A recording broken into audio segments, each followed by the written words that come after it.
실패의 원인들 그런 주제로 공부를 하려고 합니다.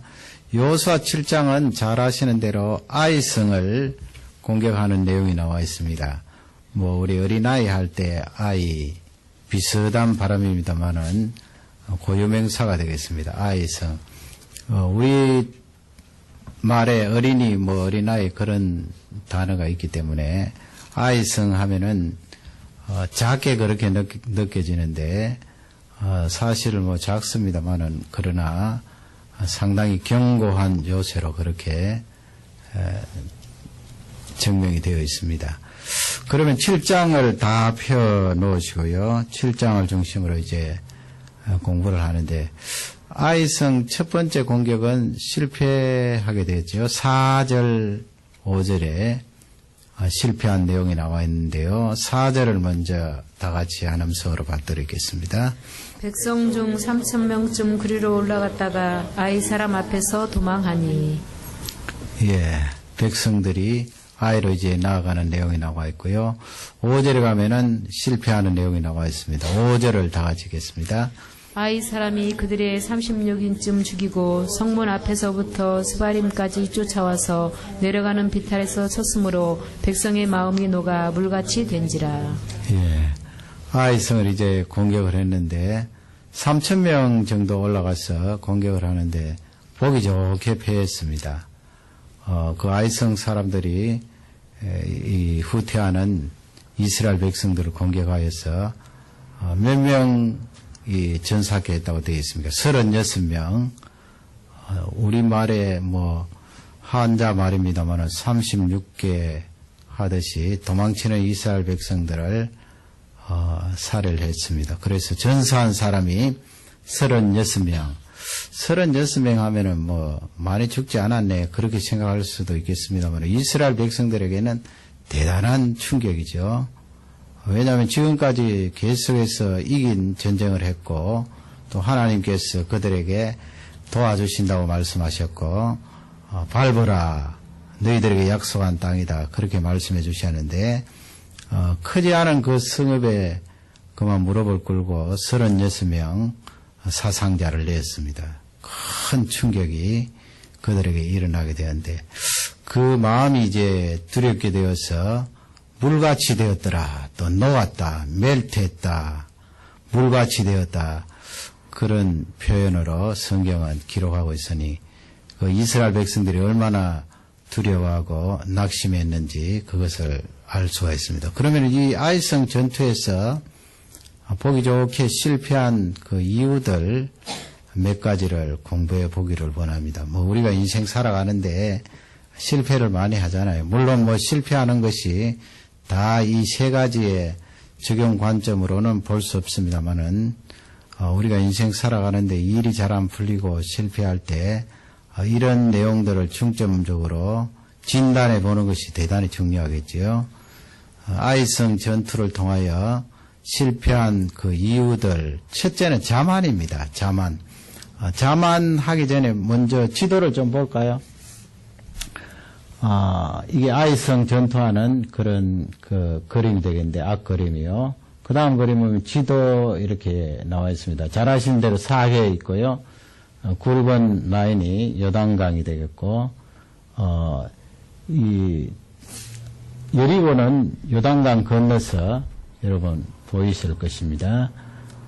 그리고 길갈은 북쪽으로 되어 있죠. 북쪽. 처음에 쳤던 곳이 길갈이고 그 다음에 남쪽으로 약간 기울어서 내려간 곳이 여리고고 지금 여리고에서 이제 아이를 공격하게 되는데 화살표 보시면 그 아이성 그렇게 되어 있습니다. 이 아이성은 베델이라는 지역과 아주 가까운데요. 약 5리 2km 정도 되니까 베델과 아이가 상당히 가깝다 하는 것을 알 수가 있습니다. 그러면 첫 번째로 실패한 원인 자만입니다. 자만. 스스로 높아진 것, 우쭐대고 스스로 자랑하고 스스로 높아져서 전쟁에서 실패하게 되는데 물론 주요한 원인은 아니에요. 그러나 오늘 아이성의 실패 가운데 하나가 바로 이 자만이라는 것을 우리에게 잘 알려주고 있습니다. 그 내용이 어디에 있는가 하면 2절, 3절에 있거든요. 2절 말씀을 우리 다 같이 한번 읽도록 하겠습니다. 여호수아가 여리고에서 사람을 베델 동편 베다온 곁에 있는 아이로 보내며 그들에게 일러 가로되 올라가서 그 땅을 정탐하라 하며 그 사람들이 올라가서 아이를 정탐하고 예, 이 여리고성 정탐하듯이 아이성도 역시 여호수아 장군이 사람들을 보내어서 그 땅이 어떠한지 엿보라고 그렇게 말씀을 하고 그 명령에 따라 이제 아이성도 정탐을 하게 되는데요. 여호수아는 나름대로 철저히 그렇게 준비를 하면서 승리를 다짐합니다. 그러나 3절을 보세요. 3절을 다 같이 읽겠습니다. 여호수아에게로 돌아와서 그에게 이르되 백성을 다 올라가게 말고 2-3천 명만 올라가서 아이를 지게 하소서. 그들은 소순이 모든 백성을 그리로 보내어 수고롭게 마소서 하므로. 아멘. 그 정탐하고 돌아온 사람들이 이제 보고를 아이성이 조만하단 말이에요. 그래서 우리 이스라엘 백성들이 다 올라갈 필요 없습니다. 그냥 한 2천 내지 3천을 뽑아서 보내면 넉넉하게 이길 것 같습니다. 그렇게 이제 보고를 하게 되는데 그림 한번 보시기 바랍니다. 그림 보면 이게 이제 아이성의 그 유적인데요. 지금 이 유적지를 보시는 대로 산이잖아요. 상당히 그 높은 산인데 바다 그 표면에서 약 800m니까 해발 800m니까 상당히 높은 고지대예요. 그것도 이렇게 비스듬하게 올라가는 것이 아니고 저렇게 상당히 급경사로 올라가서 저 위에 이제 아이성이 건축되어 있는데 그 너무 야쁜 거죠. 이스라엘 백성들이 해발 800m 그리고 이 아이성과 가까이 있는 베델도 성읍이 있는데 그 베델 사람들하고 가까이 있기 때문에 연합할 수 있는 가능성도 있는데 정탐한 사람들이 대충 그렇게 보고 성읍 작은 것만 생각하고 이제 보고를 했는데 나중에 8장에 보면은 아이성 안에 살았던 인구가 12,000명이에요. 12,000명이면은 이제 전쟁할 수 있는 인구는 어느 정도 될까요? 한 4,000명 되겠죠? 많으면 5,000명. 4,000~5,000명 되는데 정탐하고 돌아온 사람이 2,000 내지 3,000만 가면은 이길 것 같습니다. 그렇게 보고했으니까 이것은 전반적으로 이스라엘 백성들 안에 깔려있는 자만이에요. 그 여호수아가 그래도 정탐꾼을 뽑을 때는 똑똑하고 또 예민한 통찰력을 가지고 있는 그런 사람들 뽑았을 거예요. 그런 뽑힌 정탐꾼이 이렇게 보고했으니까 아마 이스라엘 백성들 대체적인 그 마음 상태는 자만이 가득했다 하는 것을 알 수가 있습니다. 그도 그럴 듯이 이 40년 가까이 광야 생활하다가 이제 요단 동편에서 아모리 족속들을 파하지 않았어요. 바산 왕 옥이라든지 그런 두 나라 왕을 쳐서 무찌르고 요단 동편을 차지하고 난 뒤에 이제 요단강을 건너게 되고요. 요단강도 얼마나 시원하게 잘 건넜어요. 하나님께서 갈라주시고 마른 땅이 되게 하시고 완전한 기적을 체험하면서 건너고 특히 여리고성 점령할 때 생각을 해보세요. 그렇게 간단하게 하나님께서 그 여리고성을 무너지게 하셔서 이스라엘 백성들이 대승리를 거두었으니까 승승장구아니에요. 계속해서 이긴 그 은혜를 체험한 이스라엘 백성들 마음속에 자만심이 들어왔다 하는 것을 잘 알 수가 있습니다. 그래서 우리 하나님께서 가끔 우리에게 실패를 겪게 하시고 고통도 주시고 아픔도 주시나 봅니다. 우리가 뭐 하는 일마다 다 성공하고 잘 되면 누구라도 마찬가지예요. 나는 하는 것마다 잘 된다. 손만 대면 무엇이든지 척적이다. 나의 통찰력을 따라와 봐라. 내가 판단하는 것은 틀림없다. 이 세상에 그런 상황과 그런 사람이 어디 있습니까? 하나님께서 그렇게 하시지도 않고 특히 하나님의 백성들은 이런 실패를 통하여서 깨닫도록 하시고 자만해 있는 나의 마음을 낮추시고 하나님 앞에 겸손하게 물어볼 꼴도록 그렇게 하시는 것입니다. 자만이 실패를 가지고 온다. 틀림없는 사실이에요. 자만하면은 실수하게 되고 자만하면 실패하게 되고 자만하면 하나님을 업신여기게 됩니다. 이스라엘 백성들이 그것을 철저히 지금 체험하는 거죠. 두 번째 이제 살펴볼 것은 숨긴 죄입니다. 숨은 죄 때문에 진 거예요. 그 구체적인 내용이 1절에 나오거든요. 성경 말씀은 그 부분에 직접적으로 그렇게 지적을 하는데 너희 백성들 가운데 범죄한 자가 있다 하는 내용이죠. 우리 1절 말씀을 다 같이 읽도록 하겠습니다. 이스라엘 자손들이 바친 물건을 인하여 범죄하였으니 이는 유다지파 세라의 증손 삽디의 손자 갈미의 아들 아간이 바친 물건을 취하였습니다. 여호와께서 이스라엘 자손들에게 진노하시니라. 진노하심이라 대단히 화가 많이 나셨습니다. 거기 주인공은 누굽니까? 아간이라는 사람이죠. 지파는 유다 지파에 소속된 아간이라는 사람인데 바칠 물건을 숨기고 훔쳤지요. 그 여리고 성은 지난번에 우리가 살펴본 대로 가나안 땅 들어가서 첫 번째 성읍이잖아요. 첫 번째 성읍이기 때문에 하나님께서 이스라엘 백성들이 노획하지 않고 전적으로 하나님의 능력으로 무너뜨린 거예요. 그러므로 너희들 그 땅에서 탈취한 물건들은 다 여호와의 곳간에 넣어야 된다. 특히 금은 동철 그리고 값진 것.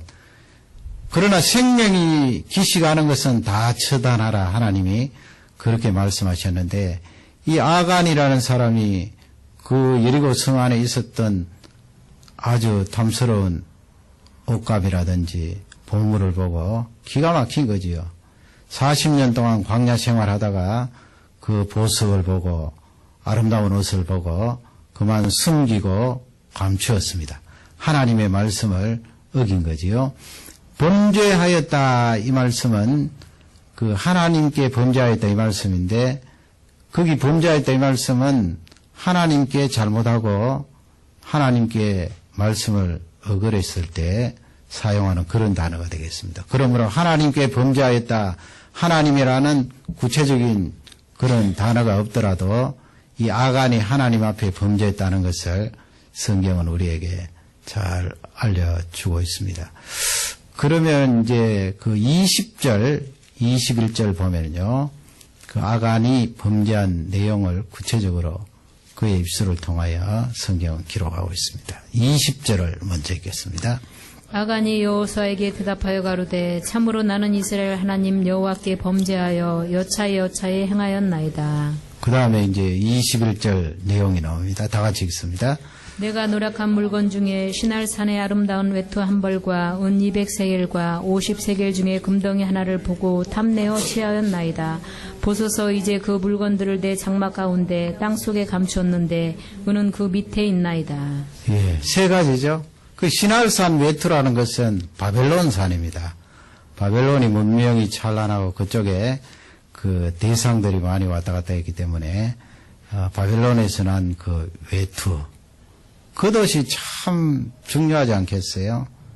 그 성지가 있는 그쪽 가나안 땅은 이 기온차가 많고 또 밤이 되면은 기온이 많이 춥기 때문에 외투가 중요하고요. 낮에는 뭐 많이 덥겠습니다만은 그런 일교차 때문에 반드시 외투가 있어야 되는데 그 바벨론산 외투 보니까 탐이 난 거죠.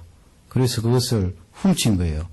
그 값지고 아름다운 것을 여호와의 곳간에 넘겨야 되는데 드려야 되는데 이 아간이 그것을 훔치고 또 200세겔 되는 은을 훔치고 또 50세겔 되는 금덩어리 그걸 훔쳐서 땅속에 묻는데 장막 안에 자기 텐트 안에 그렇게 묻었다. 범죄하였습니다. 그렇게 아간이 고백하는데 그러면 여러분 이 한 사람이잖아요.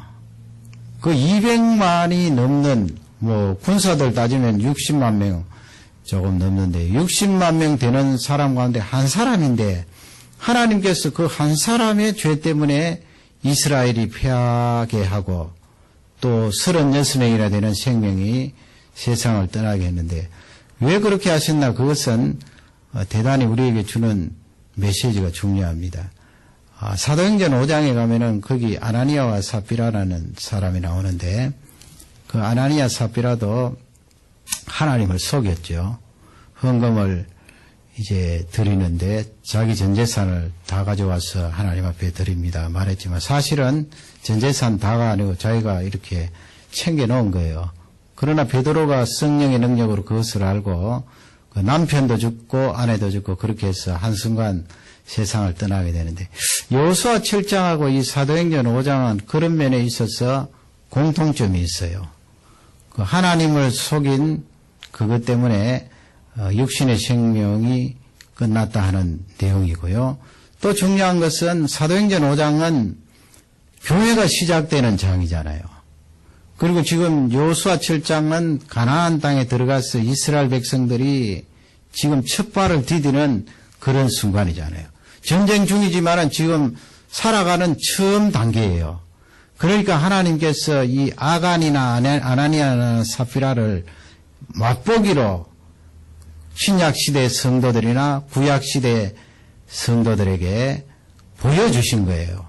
하나님 앞에 이렇게 하나님의 말씀을 어기고 속이는 일이 없어야 함을 철저히 우리에게 알려주는 그런 말씀입니다. 전체적으로 봐서는 공동체를 위해서요. 사도행전 5장은 예루살렘 교회, 신약 교회 공동체, 또 이 여호수아 7장은 이스라엘 공동체를 위해서 그 아간과 또 신약의 두 사람의 생명을 하나님께서 데리고 가신 거예요. 그래서 여기서 주시는 중요한 메시지는 한 사람의 범죄도 공동체에 영향을 미칠 수 있다. 이것을 우리에게 잘 알려주고 있어요. 아간 한 사람 범죄하여서 200만 되는 사람들에게 큰 고통과 아찔함을 경험할 수 있도록 하나님께서 그 한 사람의 범죄가 이스라엘 공동체에 영향을 미칠 수 있음을 성경은 알려주고 있습니다. 그런 비슷한 내용이 사무엘하 21장에 나와요. 우리 성경을 다시 다 같이 한번 찾아보겠습니다. 사무엘하 21장 다윗 시대지요. 다윗 시대에 이제 기근이 3년 동안 하늘에서 비가 안 오니까 농사가 안 되고 이스라엘 땅은 하늘에서 비가 안 오면 농사를 할 수가 없지요. 비가 하늘에서 내리면 땅으로 그냥 흡수되기 때문에 그때 비가 와야 곡식이 자라고 추수를 할 수가 있는데 다윗이 임금님이 될 때 아마 시기적으로 봐서는 그 21장에 구체적으로 나와 있지는 않습니다만은 이 압살롬에게 반역을 당하기 이전이에요. 그 이전에 이제 3년간 기근이 들어서 큰 어려움에 빠지는 내용이 나와 있는데 다윗이 이제 기도를 하죠. 하나님 앞에 간절히 기도를 하는데 우리 1절을 21장 1절 다 같이 읽겠습니다. 다윗 시대에 년부년 3년 기근이 있으므로 다윗이 여호와 앞에 간구하매 여호와께서 가라사대 이는 사울과 피를 흘린 그 집을 인함이니 저가 기브온 사람을 죽였음이니라 하시니라. 아멘.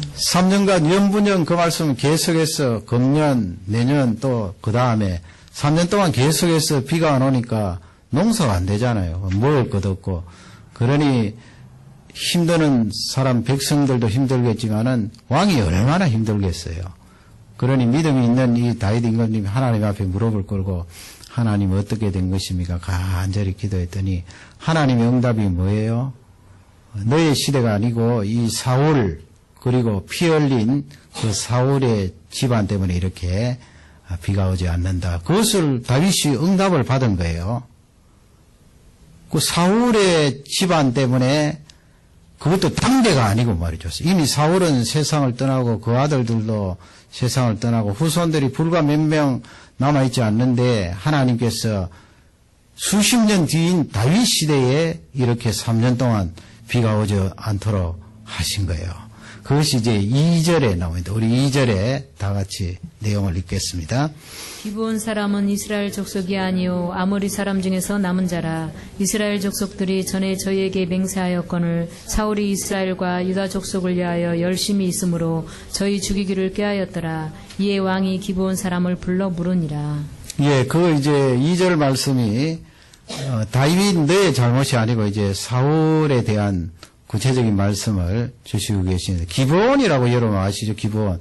조금 있다가 공부하겠습니다만은 여호수아 9장에 나오는데 이 기브온 족속들이 겁이 많이 났어요. 이스라엘 백성들이 여리고 점령하고 나중에 아이성 점령하고 계속해서 승승장구하니까 기브온 족속들이 우리 이렇게 있다가 그 사람들도 아모리 족속 가운데 한 사람들이거든요. 우리 이렇게 있다가는 멸망을 당하겠다. 그래서 심판 당하기 전에 이스라엘 백성들과 화친을 맺자. 그래서 속였잖아요. 바로 그 예루살렘 가까이 있는 그 사람들이 멀리서 온 그런 사람들처럼 이 곰팡이 핀 떡이라든지 다 헤어진 신발, 옷을 입고 사신들이 그렇게 하고 여호수아 앞에 온 거예요. 그게 여호수아 9장에 있는데 여호수아와 이스라엘 백성들이 이렇게 멀리서 소문을 듣고 이스라엘 백성들과 서로 평화하기 위해서 왔습니다. 약정을 맺자고 이야기하니까 이 여호수아와 이스라엘 백성들이 하나님 앞에 기도해보지 않고 덥석 약속을 하잖아요. 나중에 알고 보니까 바로 옆에 사는 사람들이에요. 가나안 땅 안에. 그러나 하나님 앞에 이미 약속한 것이기 때문에 파기할 수 없고 계속해서 이제 그 기브온 사람들이 이스라엘 백성들 속에 사는데 그 사람들이 이제 굳은 일을 하는 거예요. 성막에서. 나무도 베고 물도 길러오고 그렇게 하는데 사울 시대에 와서 성경이 구체적으로 나오지는 않습니다만 사울이 자기 통치 초기에 이 신접한 자들 다 이렇게 처단하고 내어쫓고 이방인들에 대해서 좀 강경하게 그렇게 했거든요. 아마 그때 사울이 이 기브온 족속들을 처단한 것 같아요. 사울이요. 이미 사울은 죽었잖아요. 그렇게 일을 저지르고 나서 죽었는데 하나님께서 다윗 시대에 가서 이스라엘 백성들에게 3년 동안 비가 오지 않도록 그렇게 하셔서 이 다윗이 기도하는 바람에 알게 된 거지요. 이 내용도 무엇입니까? 결국은 하나님의 응답으로 그 사울 가문에 있는 7사람을 잡아서 목매어 죽여요. 그 시체 위에 죽은 사울 가문의 시체 위에 하나님께서 비를 내리셔서 비가 떨어지잖아요. 이것도 사울 가문이 저지른 죄악인데 이스라엘 공동체 전체에 영향을 미치는 그런 경우를 볼 수가 있습니다. 여러분, 이 말씀이 우리에게 주시는 메시지가 무엇입니까? 난 사람이 중요하다는 거예요. 그만큼. 얼마나 중요합니까? 내가 뭐 보잘것없는 사람입니까? 나라는 존재가 아무 의미도 없고 미미한 존재입니까? 보잘것이 없습니까? 아니에요. 하나님의 백성은 어느 한 사람이라도 보잘것없는 존재가 없어요. 하나님의 백성이 그 공동체에 소속이 되어서 가정이든 교회든 민족이든 하나님의 자녀 한 사람이 잘못하면 그 교회 공동체나 민족 공동체나 가정 공동체에 이렇게 영향을 미칠 수 있다 하는 것을 우리에게 잘 알려주고 있는 내용이에요. 영향을 미칠 수 있기 때문에 이 아간을 데리고 가잖아요. 그것도 무시무시하게 돌로 쳐서 불로 사르고 아나니아 삽비라는 그 자리에서 영원히 떠나가는 그런 무시무시한 현장을 성경을 통하여 우리가 읽을 수 있도록 한 것인데 너 한 사람이 중요하다는 거예요. 특히 하나님의 자녀의 권세를 얻은 너희가 이 세상을 살아갈 때에 너의 한 사람의 거룩성, 하나님 앞에 그 거룩함을 떠나고 범죄할 때 그 범죄 때문에 너만 하나님 앞에 어려움을 당하고 심판을 받는 것이 아니고 주위에 있는 공동체의 구성원까지 영향을 미칠 수 있다 하는 오염성, 그리고 그 결과로 파급되는 많은 손실, 손상을 우리에게 잘 알려주고 있습니다. 어떻게 보면요, 이 세상 사람들은 자기 마음대로 살아도 하나님 가만히 두시잖아요. 자기 마음대로 살고 범죄하고 가진 술수를 다 써도 가만히 두시는데 우리 하나님은 하나님 백성들을 한 사람이라도 그렇게 잘못하시는 것은 가만히 보시지 않아요. 왜 그렇게 하십니까? 하나님 아버지, 이 세상 사람들은 그냥 자기 마음대로 사는데 나는 이렇게 잘못한 것을 하나님 그냥 눈 감아 주시지 않고 어디 눈 감아 주는 데가 어디 있습니까? 우리 하나님께서. 여러분, 다윗이 지난주에 제가 말씀드렸습니다만 그렇게 다른 사람의 아내를 빼앗고 그 하나님 앞에 큰 잘못인데, 이 세상 왕들로 따지면 이 세상 왕들이 보면 그게 무슨 범죄예요? 수천 수만 명도 그렇게 할 수 있고, 그 남편을 살해하고 수천 수명, 자기 마음에 들면 수천 수만 명도 데리고 와서 아내를 삼을 수가 있는데, 다윗은 임금님인데 딱 한 사람 그렇게 했잖아요. 딱 한 사람 그렇게 범죄하고 한 사람 살아했는데 하나님이 절대로 그냥 지나치지 않아요. 그 꼬집어내시잖아요. 꼬집어내고 다윗 가문이 풍지박산이 일어난다고요. 그거 하나 때문에 아들이 반역을 하고 나라가 뒤집어지고, 이건 하나님께서 하나님 백성들에게 알려주시는 대단한 경고예요. 왜 하나님이 그렇게 하십니까? 그렇게 하시는 것은 하나님께서 나를 사랑하시기 때문에 그래요. 나를 아끼시고. 너 그렇게 한번 죄 짓고 또 계속해서 죄 짓고 내가 눈 감아주면 그 죄가 계속해서 이어지면은 나중에는 멸망당할지도 몰라. 그러니 하나님께서 사랑하는 나를 그냥 보실 리가 없어요. 그 60만 가운데 한 사람이라도 꼬집어내요.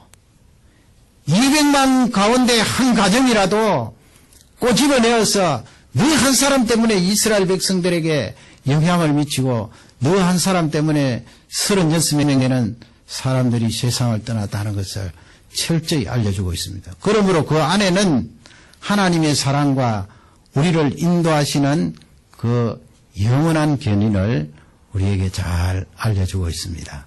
한 사람의 숨긴 죄가 이스라엘 백성들에게 실패를 던져줬다 하는 것을 우리에게 잘 알려주고 있습니다.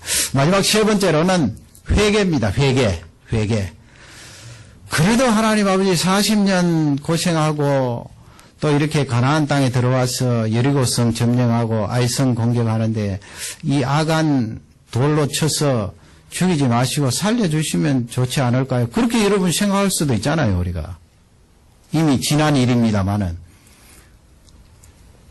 그러나 성경을 가만히 보면 이 아간이 그 죄로 말미암아 죽어야 될 그 자리에 들어가게 된 것은 회개를 안 했다는 거예요, 회개를. 사전에 회개했으면 하나님께서 용서해 주셨을 거예요.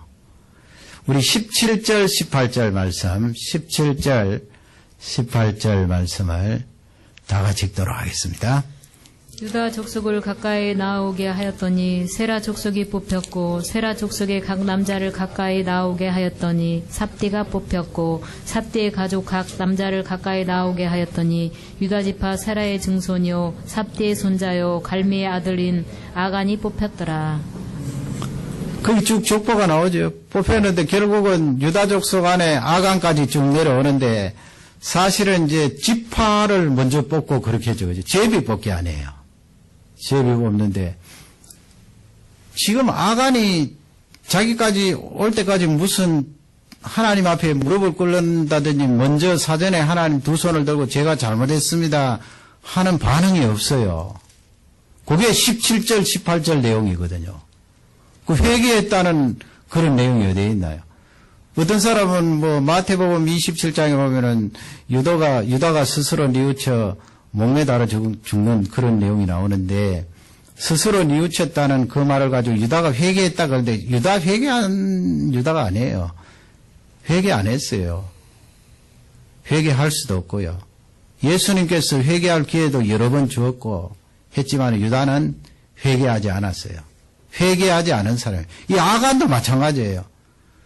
지금 성경이 17, 18에서 간단하게 그렇게 기록되어 있지만은 제비 뽑기 하는데 시간이 꽤 걸릴 거 아니에요. 지파별로 뽑고 그 다음 대 뽑고 그 다음 대 뽑고 지금 차츰 자기 앞으로 다가오고 있는데 아간이 전혀 반응을 안 하는 거예요. 마지막 순간에 딱 걸리니까 여호수아 장군이 말을 하니까 이제 20절 21절에 토로를 하게 되는 거죠. 회개한 사람이 아니에요. 그러니 여러분 성경 말씀을 좀 정확하게 읽고 그런 부분에 있어서 하나님 그냥 좀 회개시키고 살려주시지요. 그게 아니고요. 아간이 회개를 안 했다니까요. 지금 아간이 요단강을 건너고 요단 동편에서도 전쟁이 이기고 여리고성 대성 거둔 거 보고 또 여호수아 장군이 하나님의 말씀으로 그들에게 지도를 하고 여호수아가 들어서기 전에 모세가 이스라엘 백성들을 향하여서 말씀하실 때 이 아간이 다 들었잖아요. 물품을 숨겼습니다. 고백을 하고 22절 23절에 가면은 여호수아가 군사들을 시켜서 장막안을 뒤져보니까 아니나 다를까 그 속에 3가지 물품이 나왔다는 것을 성경은 기록을 하고 있습니다. 그러면 전체적으로 봐서 이 여호수아 7장 말씀에서 여호수아가 전쟁에 실패했을 때 그의 태도는 어떠합니까? 그게 바로 이 6절 7절에 나와 있는데요. 우리 6절을 다 같이 읽도록 하겠습니다. 6절 말씀입니다. 여호수아가 옷을 찢고 이스라엘 장로들과 함께 여호와의 궤 앞에서 땅에 엎드려 머리에 득거를 무릅쓰고 저물도록 있다가 그 옷을 찢었지요. 옷을 찢고. 물론 여기서 6절, 7절, 특히 7절 내용을 보면은 약간 원망조로 여호수아가 하나님 아버지 우리가 요단 동편에 그냥 머물렀으면 더 좋았을 뻔했습니다. 그렇게 약간 원망조로 그렇게 기도합니다만은 지금 6절 말씀에 보면은 이스라엘의 지도자들 또 여호수아가 옷을 찢고 여호와의 언약궤 앞에서 얼굴을 땅에 탁 대고 하나님 앞에 무릎을 꿇고 기도하는 내용이 나와 있죠. 그것도 전정무력까지. 그러니까 이 태도가 상당히 하나님 앞에 호소력이 있는 태도입니다. 실패를 했을 때 회개하는 태도가 이 태도가 아닙니까? 여호수아가 워낙 답답하고 지금 생명을 잃은 36명을 생각하면서 안타깝고 그 전쟁에서 실패하는 거 보면 하나님께서 지금까지 이기겠다고 말씀해 주셨는데 하나님이 떠나신 것은 아닌가 그렇게 두려움도 있을 거 아니에요. 그러니까 원망 비슷하게 기도를 하지만 그 속에는 태도를 보면은 옷을 찢으면서 얼굴을 땅에 대면서 간절히 하나님 앞에 회개를 포함한 호소를 하고 있는 것입니다. 하나님께서 여호수아에게 바로 응답을 하신 거죠. 응답을 하신 거예요. 승리할 수 있는 응답을 주신 거예요. 그 응답을 받고 아간을 잡아내고 결국은 여호수아 8장으로 넘어가면 아이성을 점령하는 내용이 나와 있습니다. 그러므로 여러분 우리가 실패를 할 때 우리가 다른 사람을 향하여서 이 말씀을 가지고 당신 실패했는 거 보니까 너무 자만했습니다. 또 숨은 죄가 있습니다. 회개하십시오. 그렇게 하면 그분이 상처를 받겠지요. 다른 사람에게 적용을 하지 말고 나에게, 우리 가정에게, 우리 교회에게 실패하고 어려움에 봉착했을 때 이 말씀을 적용하는 것이 대단히 중요합니다. 내가 자만하지 않았는가? 또 하나님 앞에 숨기고 있는 죄는 없는가? 또 철저하게 하나님 앞에 얼굴을 땅에 대고 무릎을 꿇지 않은 그런 나의 경건이 아닌가? 그렇게 진단하는 일이 대단히 중요합니다. 하나님께서 나를 사랑하심으로 그런 실패를 통하여 승리를 안겨주시기 위하여서 그런 3가지를 진단해 보라는 거예요. 이스라엘 백성들이 그냥 덥석 아이성에 침공을 해서 이겼더라면 1차에서 이겼더라면 어떻게 되나요? 그 아간은 쾌재를 부를 것이고 이야 하나님께서 살아계신 하나님이라고 말씀했는데 내가 숨긴 죄는 하나님께서 건너뛰시네 그렇게 되잖아요. 그리고 이스라엘 백성들 안에 자만한 교만한 마음이 꽉 들어차 있는데 거기서 승리하면 그 다음에 전쟁에서는 많은 사람들이 생명을 잃고 손실을 볼 것입니다. 그러니 나를 살리기 위하여서 내가 소속된 공동체를 일으켜 세우기 위하여서 이 3가지를 진단하고 살펴보라는 그런 귀한 말씀입니다. 이 말씀이 축복이 되기를 주님의 이름으로 축원합니다.